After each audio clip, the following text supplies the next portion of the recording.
نے تقریر کے دوران کہا، ان سے پوچھا گیا کہ پوسٹ مارٹم کے لیے یا طبی علاج کے لیے، میڈیکل سائنس کے لیے جو مردوں کی چیر پھاڑ کی جاتی ہے، پوسٹ مارٹم کے لیے مردوں کی چیر پھاڑ میں تو علماء کا اختلاف ہے، کس حد تک جائز ہے، کس حد تک ناجائز ہے، اس میں تو دو رائے ہیں۔ بہت سے علماء، دارالعلوم کرنگی کے علماء کہتے ہیں کہ اگر پوسٹ مارٹم بہت زیادہ میت کو بگاڑ نہ دیا جائے، اتنے محدود پیمانے پر ہو اور اس سے قاتل کا پتہ چلانا ممکن ہو تو پھر جائز ہے۔ یہ دارالعلوم کرنگی کے علماء کا فتویٰ ہے، اس لیے کہ بعض لوگ یہ کہتے ہیں کہ علماء پوسٹ مارٹم کو بالکل حرام سمجھتے ہیں۔ یہ لوگ الزام بھی علماء پہ خود ہی لگاتے ہیں کلپ بنا کے، اور پھر طنز بھی خود ہی۔ ان کو بیچاروں کو یہ تک نہیں پتا کہ علماء کی اس بارے میں رائے ہے کیا۔ پوسٹ مارٹم کے ذریعے اگر قاتل کا پتہ چلانا ممکن ہے اور پوسٹ مارٹم میں میت کی ایسی کی تیسی نہیں ہو رہی، تو بہت سے علماء اس کی گنجائش دیتے ہیں، لیکن فوری طور پر اسی ٹائم پہ کر لیا جائے۔ اور میڈیکل سائنس کا علم سیکھنے کے لیے مردوں کی چیر پھاڑ کی علماء اجازت بولو بھائی نہیں، اس لیے کہ کسی کو لوگ کہتے ہیں بھائی جان بچانے کے لیے تو سب کچھ ٹھیک ہے، بندہ بھی مار سکتے ہو اپنی جان بچانے کے لیے۔ یاد رکھو علماء یہ کہتے ہیں کہ جان بچانے کے لیے تو قتل کرنا بھی جائز ہے، سور کھانا بھی جائز ہے، جان بچانے کا طریقہ سیکھنے کے لیے یہ چیزیں جائز۔ میڈیکل سائنس میں جب ہم علم حاصل کر رہے ہوتے ہیں تو جان بچا نہیں رہے ہوتے، بچانے کے طریقے سیکھ رہے ہوتے ہیں۔ سیکھنے کے لیے نہیں کہ آپ سور بھی کھا لیں اور کہ بھائی دیکھو اگر میں جنگل میں بھوکا رہ گیا کسی دن تو تھوڑی سی سور کی پریکٹس ہونی چاہیے، تاکہ ایک اچانک ہی آ جائے گا تو میں تو سور کھایا نہیں جائے گا، اس کی اجازت تھوڑی ہوگی، ایسے تو دروازہ کھل جائے گا۔ عملی طور پر کسی کی جان بچانا ایک الگ چیز ہے، اور میڈیکل سائنس میں علم حاصل کرنے کے لیے جان بچانے کا طریقہ سیکھا جا رہا ہے، بچائی نہیں جا رہی، اس میں آپ کو حرام کی اجازت، کیونکہ اسلام کی ایک باؤنڈری ہے، لیکن موصوف نے کھلے عام فتویٰ دیا۔ اور پھر بعض لوگ یہ بھی کہتے ہیں کہ یہ چونکہ لاوارث لاشوں کے ساتھ کیا جاتا ہے اس لیے جائز ہے۔ اسلام میں کوئی بھی لاش لاوارث۔ ایک صاحب میرے سے بحث کرنے لگے، یہ مولویوں نے دین کو مشکل میں، ہم کیسے ترقی کریں گے اگر ہم مردوں پہ چیر پھاڑ نہیں کریں گے۔ میں نے کہا انسان کی جو باڈی ہے نا، بالکل اس جیسا تو کوئی جانور نہیں ہے، لیکن اس باڈی کے جو مختلف فنکشن ہیں، مختلف پارٹس ہیں، وہ پارٹس آپ کو مختلف جانوروں میں، جیسے نظام ہاضمہ مینڈک کا بالکل انسان جیسا ہے، ٹھیک ہے نا، تو نظام ہاضمہ سمجھنے کے لیے مینڈک کا، یا اور بہت سے جانور ہیں جن کو آپریشن کیا جا سکتا ہے۔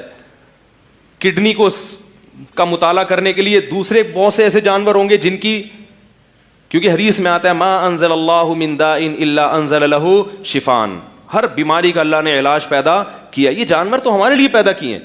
کتنی میڈیکل سائنس میں دوائیں ایسی ہیں جو جانوروں کے عمل کو دیکھ کر ایجاد کی گئی ہیں کہ اس بیماری میں جانور کیا کرتا ہے۔ ریچھ کو میں نے خود ڈاکومنٹری دیکھی، ریچھ کے پیٹ میں درد ہے، وہ گیا جا کے ایک جڑی بوٹی نکال کے کھانے لگا، ڈاکٹر کھڑا ہے ڈاکومنٹری بنا رہا ہے، اس نے کہا کہ جب یہ جڑی بوٹی اس نے کھائی ہے، اس سے ڈاکٹروں کو پتا چلا کہ پیٹ کے درد میں اس جڑی بوٹی میں اللہ نے کیا رکھا ہے، شفا۔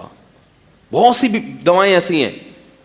تو چونکہ گورے تو کسی مذہب کو مانتے نہیں ہیں نا، وہ تو آزاد ہیں، وہ کہہ رہے ہیں کوئی بات نہیں، وسیم کو لے آوے، سلیم کی لاش کو لے آپ، گردے پھاڑے چانپے۔ وہ مائیکل جیکسن کو پتہ نہیں کتنے ہفتے اس کا پورا قیمہ بنا کے دفن کیا اس کو، اس کے دماغ کے 4 پیس کیے ہوئے، وہ تو کسی چیز کے پابند نہیں ہیں۔ ہمیں تو میت کی بھی تعظیم کا حکم ہے، اور جب جانوروں سے یہ کام ہو سکتا ہے تو میت کو کیوں بھینٹ چڑھاؤ؟ اور پھر بھی اگر آپ کہتے ہیں کہ میت کو بھینٹ چڑھا سکتے ہیں، پھر آپ اپنی والدہ کا جنازہ جا کے ہسپتال میں پیش کریں، کیونکہ لاوارث لاشیں اسلام میں لاوارث، اگر کوئی بوڑھا مرتا ہے اس کی کوئی اولاد نہیں ہے تو جو بھی اس لاش کو دیکھے گا شریعت میں وہی اس کے بیٹے کا قائم مقام، وہ اس کو ایسے عزت احترام کے ساتھ دفن کرے گا جیسے یہ اس کا باپ ہے۔ اسلام میں لاوارث لاش کوئی بھی نہیں ہوتی، سب قابل احترام ہے۔ تو کافر لاش کے احترام کا حکم ہے، مسلمان کو کیسے آپ وہ کر سکتے ہیں؟ تو جو بھی یہ بات کرے نا ڈاکٹر صاحب، اس پہ بقراتیاں اور افلاطونیاں پیش کرے، نہیں ایکچولی ہمیں میڈیکل سائنس میں ایکچولی مسلمان پیچھے رہ جائیں گے، تو ان سے کہیں ٹھیک ہے آپ اپنے ابا کو چیر پھاڑ کے لیے جیسے ہی ابا کا انتقال ہو فوراً ہاسپٹل بھجوا دیں، اور چھری چاپڑ لے کے کیا ہو جائیں، ابا کے پیس بنائیں، لٹکائیں، جیسے قصائیوں نے گوشت کو لٹکایا ہوا تو یہ پھیپڑے ہیں ابا کے، ان کو سمجھو پھیپڑے کیسے ہوتے ہیں۔ جیسے آپ کے لیے میں نے کہا نا کہ آپ اپنی ماں کی لاش دیں، ایک دم آپ جوش میں آ جاؤ گے.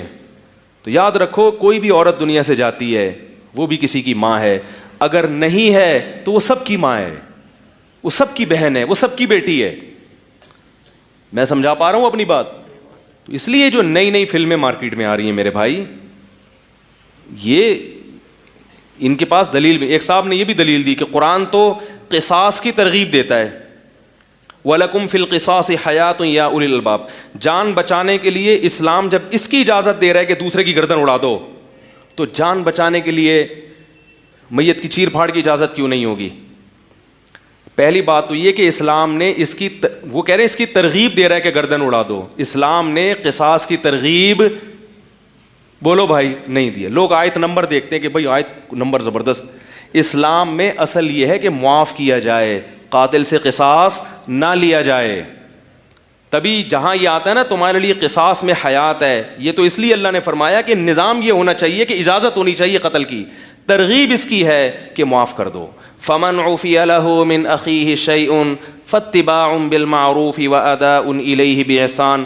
فرمایا جس قاتل کو مقتول کے ورثہ کی طرف سے معاف کر دیا جائے تو دیت لینے میں احسان سے کام لو. تو مقتول کے ورثہ کا لفظ اللہ نے استعمال نہیں کیا بلکہ اس کو بھائی کہا ہے کہ جس قاتل کو اپنے مقتول وارث کے بھائیوں کی طرف سے اجازت مل جائے حالانکہ وہ اس کے بھائی نہیں ہوتے.